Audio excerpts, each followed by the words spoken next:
Hey everybody, Keith Tankers here. Before I start the actual video, I just want to go back and remind you that we did have a giveaway. We did give away a key, and that key is gone. If you didn't win, sorry. But we are going to do another giveaway as well. So if you want to sign up for the giveaway, look in the description below, look in the top comment, the link is there. Let's get started with the video. Hey guys, Keith Tankers here. I'm excited to finally share with you the roadmap for the upcoming features that are going to be added to Reign of Guilds. Now, if you're someone like me that's in the official Reign of Guilds Discord, this has become somewhat of a meme.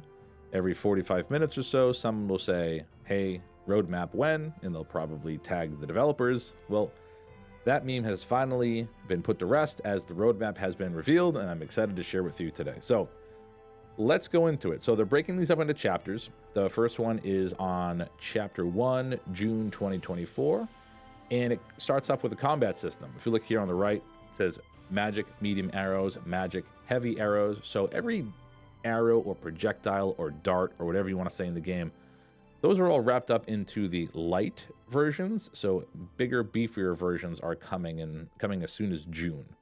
Also, besides the more damaging projectiles, also AoE magic. We have that in Fireball, but that's going to be added to more soon, as well as control magic, at least for PvP. And I'm curious to see what that turns out to be. Is it going to be that lightning is going to have a way of stunning? Does the ice have a way of freezing? We will learn more pretty soon, actually, next month. But that could very much change what people like to play, what kind of mages, so that'll be interesting. Also, another change that's very exciting, but maybe not for the obvious reasons, is they're going to be adding anti-invisibility magic too. And the reason I say that it might not be obvious is, right now, I feel like the thief and the assassin is in a weird spot, and the developers are hesitant to buff them because there's no way to sort of fight back against invisibility. I'm actually hoping when there are more ways of combating invisibility, the developers will be more comfortable buffing those two classes even more. So in an effort of making thief and assassin more fun, I'm actually really excited for the anti-invisibility magic too. Other things that are coming, AI, which is how they wrap up enemies or mobs. So a leper and a scorpion are being added to the game. Also a knockdown system, and exceptions to the karma system, which I don't know what that means, and the ability to resurrect killed characters, which is very exciting.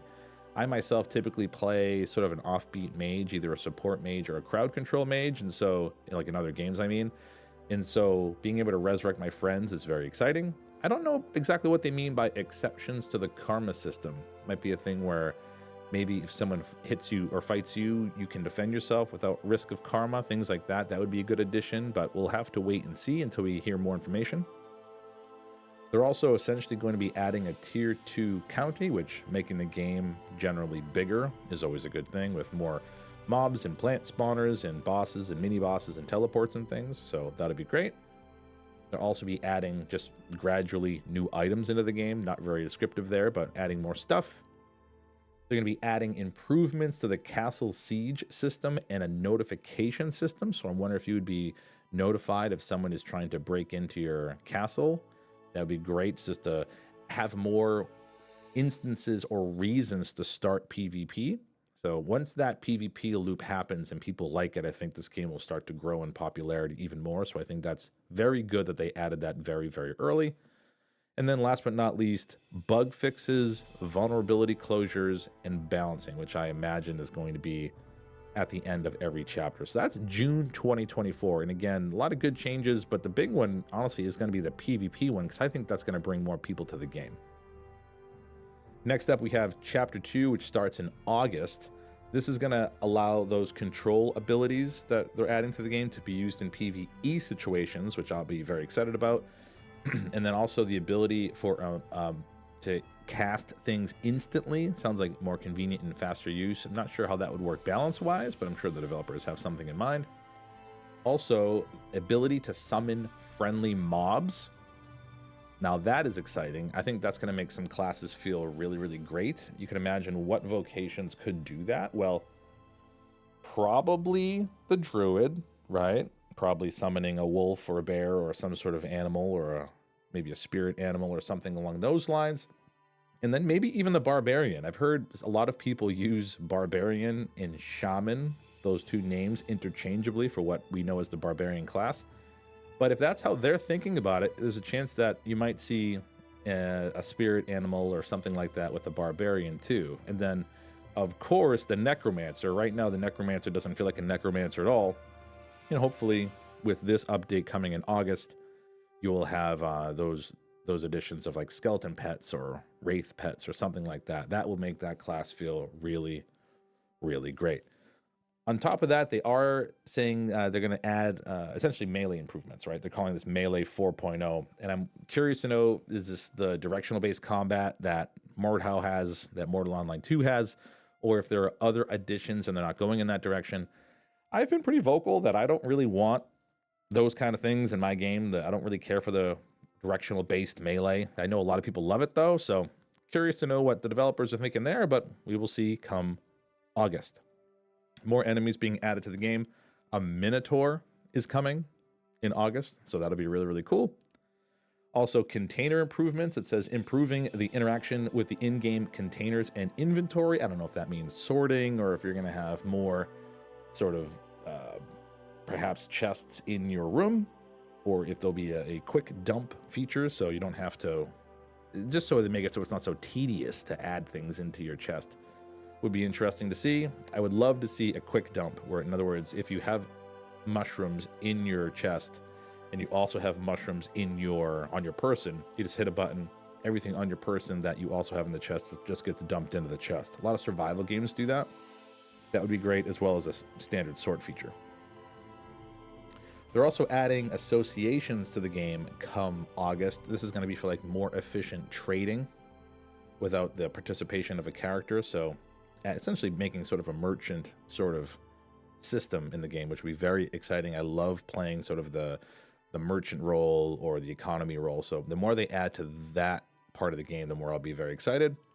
And then they say adding vocational abilities, which makes sense, right? If they're going to do the summon animals, that's going to be a vocation ability. So they're going to add more as well. So if you're into the PvE side of things, I think August is your update.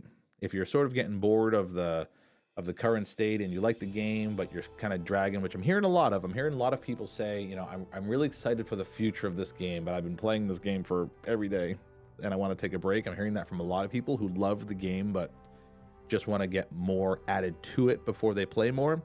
I think this is your update come August. If you're a PvE person, you're going to see a very different game after Chapter 2.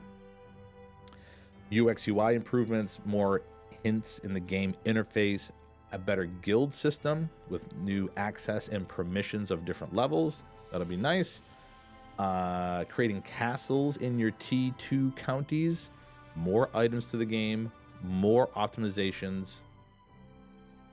The mechanics of becoming a count and receiving the county tax. Interesting. So essentially levels of government inside of a single area in the game. That's pretty cool. More bug fixes, more balancing. So that's August. So it sounds to me, again, if you're a PvP player, as early as June, you're going to see some big improvements. PvE is going to be greatly improved come August. Next update, Chapter 3, is on October 2024. There's going to be ammo for crossbow, which crossbow people are not going to be happy about that, but I think that's needed. Right now, crossbow is a little overpowered because there's just unlimited ammunition. But they're also going to add different kinds of ammunition as well, and that's pretty cool. A passive effect system, mechanics of various effects applied along with damage. So maybe like you can maim someone, injure someone, break someone's leg or something along those lines. That will be very, very nice and interesting. Adding a Leshy. I don't know what that is, but it sounds different. Whatever it is, it's going to be added come October. Maybe someone can tell me what a Leshy is. Someone who's more intelligent than I am. They're also going to be adding special containers for storing ears and ear requirements for some quests to promote PvP, and then mounts. So that'll be cool. Excited about mounts being added. That'll be in October. Also in October, various types of island improvements for a more successful start to the game. So a better new game experience or new player experience. That's great. And more convenient use of in-game map. For guilds can have a common storage. That'll be very, very nice. I like that a lot. More improvements for tier 2 counties, essentially the creation and filling of a village, neat, in mining and processing locations, and then a trade area. Adding more items to the game, optimization, bug fix, and balancing. Those are going to be at the end of every single chapter, so get ready for that. Let's move over to December. What do the holidays bring us in Reign of Guilds? First, associations. An auction system for more efficient trading. That will be very, very nice. I really, really like auction houses in games myself. Also, the system of joining alliances and declaring war. That's one of my favorite parts of Mortal Online 2. I'm very excited for that to be added to the game.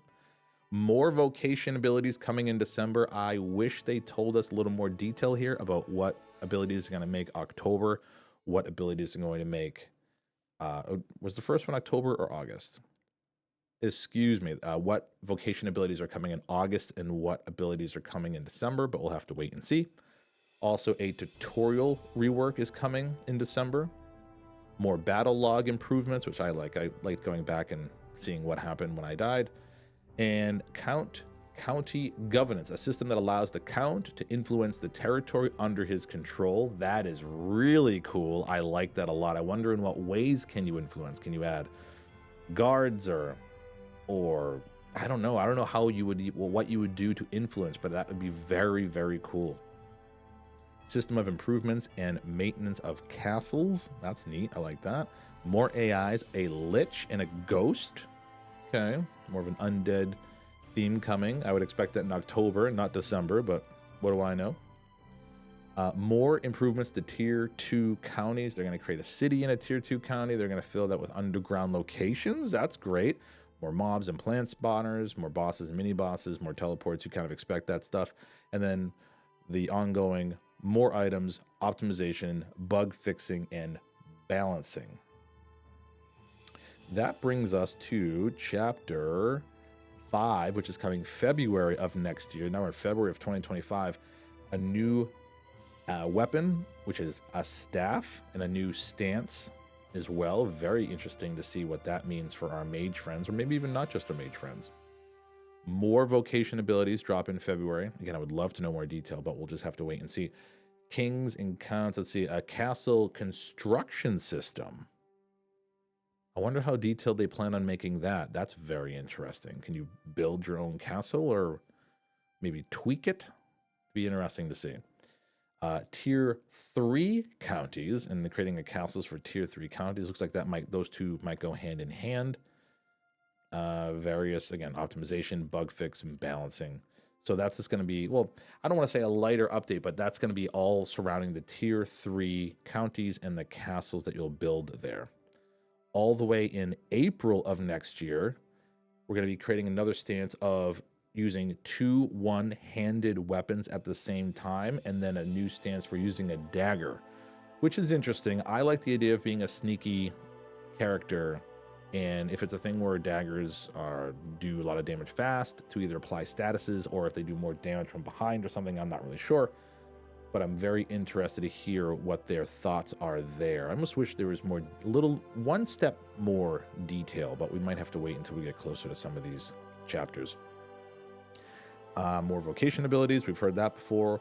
In April, they're going to be adding an auction for crafting and repairs. Now, the way they word that, they almost make it seem like you can ask for someone to craft you something or ask someone to repair, and then someone else can take that job. If that's what they're thinking, wow. I have not heard of a system like that in a game before, where not only can you just buy something in the auction house, but you can ask someone to help you. And they aren't explicitly saying that, but that's how I'm reading this. A separate auction for hiring people and ordering and purchasing ears.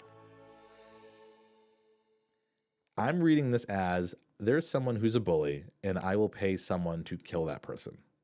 Wow, that could be interesting and perhaps also abused. We'll see how that goes. It's an interesting idea, though. Guilds, a system of salaries and taxes within the guild. Interesting. I'd be curious to know if they can, with taxes, can pay out to various people, and I'd be curious to know if that changes how how people view guilds, right? Like, let's, for example, if Guild A has sort of a communist kind of system. I don't know how else to say it, but a thing where money is distributed equally. And over here, we have a capitalist system. Am I using the right words? Political nerds will tell me I'm wrong. But essentially, the person on the top makes all the money, and they hit a lot of peons who are fishing for scraps. Once that happens, will people see those changes per guild and decide that they don't want to be in the guild that they've been in this whole time? They want to hop to another guild for whatever reason. And then, wow, a lot of interesting things here.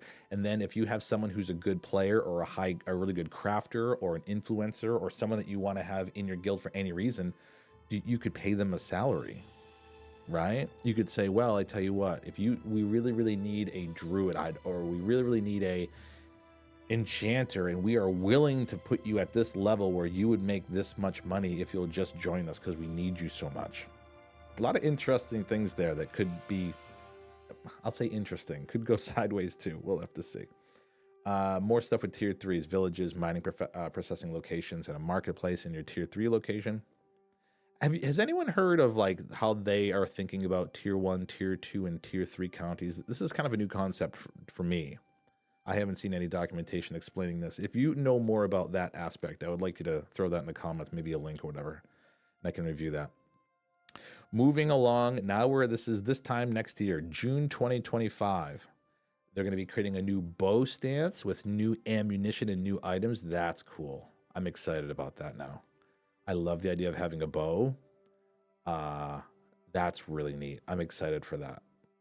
Associations, a system for guilds joining associations and promotion within them, merchants and craftsmen and mercenaries. So you could have a guild dedicated to one of those three things, and wow, that would be really interesting. You could be a guild of merchants, a guild of craftsmen, or a guild of mercenaries. A guild of craftsmen and mercenaries makes sense. What would a merchant be? Someone who just sells things? And how would that differ from the craftsman? What would a merchant be able to do that a craftsman couldn't do? Because clearly if you make a sword, you can sell the sword. So how does a merchant differ? Be curious to know how they are thinking about that. More stuff for the tier 3 counties, a city and an underground location. The underground locations sound really cool. I'm very much looking forward to seeing how that shapes up. And then the final one, chapter 8 in August of 2025, system of becoming a king and levying a royal tax. Interesting. So king essentially over counties, you would think. Arena system improvements, a war system improvements, and then of course bug fix, balancing, and so on. Did I miss anything else here? I think I got everything. Just double checking to make sure I didn't skip anything. But a lot of exciting things coming. Again, I mean, we've all played video games before, and we've all had roadmaps given to us before, right? Let me move me over here. I think as you go further and further down away from the present, right, things are going to change. But I think these first couple of chapters we can probably bank on, right? So again, how I'm viewing this, and this might not be the right way to view it, but how I am, is chapter 1 is your PvP chapter. Once you get to the point, where'd it go? Kings and counts? Yeah, let me move me back. I'm just moving me all around today. Once you get to the point that you are notified that your castle is being invaded, PvP becomes awesome. And I think a lot of people are going to play for that. And then for your PvE folks, once they add pets to the game and a couple of other vocation abilities, hopefully it's not just pets. It'd be nice to have them add like one ability to every vocation, and the one that they add to necromancers, druids, and whoever would be a pet. Man, that would be a hell of an update. So I think that's how I'm reading this personally, as your unofficial Reign of Guilds dad. That's my role, right? That's how you view me, right, guys? I'm the Reign of Guilds dad. These are the two updates to get excited about. Come June, so next month, PvP is going to be greatly increased and improved. And then give them a couple of more months. Come August, PvE is going to be greatly improved. That's how I feel. And then I'm particularly interested in the salary and taxes system, all the auction housing and the associations. I think that's going to make this game feel very special, very different. Everyone compares this game to Mortal Online. This is going to make this tremendously different. People are going to be able to answer the question, how is this different from Mortal Online? That's going to be the answer. Oh, how is it different? Well, you can be the king of a county, the count of a county, and rule and influence your land. And you can have a guild that takes taxes, and the money is distributed amongst the people in a way that the guild decides. And there's not just an auction house, but an auction house for merchants, for buy orders of crafting stuff, and of mercenaries in case you want to pay someone to kill someone else. On top of that, we have a deep class system with really interesting abilities, not just an open system with a bunch of abilities, but really overpowered, amazing things that really makes classes feel very unique and exciting. It sounds great. I'm very excited about it. Let's hope it all happens. And again, as we go in the future, let's hope this all happens the way that they say. But I think you can pretty much bet on these first couple. So that's that for this particular update with all the roadmap stuff. I hope you are as excited as I am. I also want to let you know that I am doing another giveaway. We just did one for Reign of Guilds. If you did not win, I'm sorry, but we have another giveaway. There is a link to that giveaway in the top comment and in the description of this video as well. So good luck if you want to win a key for yourself or your sister, brother, son, daughter, spouse, girlfriend, boss. If you have multiple personalities, maybe one of your other personalities, I don't know, whoever. Sign up, and don't forget you can sign up with both YouTube and Twitch. And I hope to see you in the next video and see me over on Twitch. All those links are in the description. Catch you later. See you in the next video. Later.